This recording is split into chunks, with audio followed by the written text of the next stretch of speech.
மைவி3 உறுப்பினர்களுக்கு வணக்கம். மைவி3 உறுப்பினர்களே, நம்ம எல்லாருக்குமே ஒரு சந்தேகம் எழுகிற மாதிரி தான் இந்த மைவி3 சம்பந்தமான வழக்குகள் போய்க்கொண்டிருக்கிறது. கடந்த 2 வருஷமாக எந்த ஒரு பதிலுமே தெரிவிக்காம மைவி3 கம்பெனியோட ஓனர் மௌனமாக இருப்பதும், மேலும் எதற்காக இந்த கம்பெனி செயல்படலை அப்படிங்கிற காரணமும் தெரியாமல்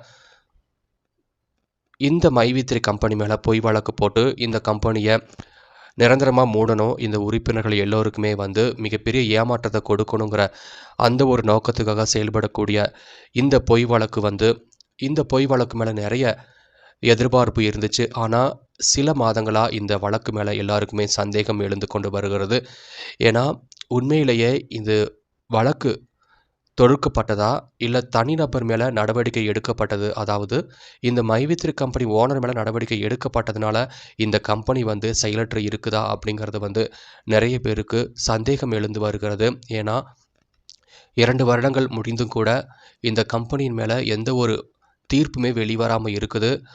எவ்வளவோ பெரிய வழக்குகள் இருந்தாலும் கூட தீர்ப்புகள் உடனடியாக வழங்கக்கூடிய நீதிமன்றம் இந்த வழக்கு தொடர்பாக எந்த ஒரு தகவலுமே மக்களுக்கு தெரிவிக்கலை. அதனால் மிக விரைவிலேயே இந்த வழக்கு தள்ளுபடி செய்யப்பட்டு மீண்டும் பழையபடி இந்த கம்பெனியை செயல்படும் அப்படிங்கிறதுல இந்த கம்பெனிக்கு தொடர்புடைய மைவி3 ஓனர் தொடர்புடைய நிறைய பேர் தகவல்களை பரிமாறிக்கொண்டு வராங்க. அதனால் உறுப்பினர்கள் யாருமே கவலைப்பட தேவையில்லை.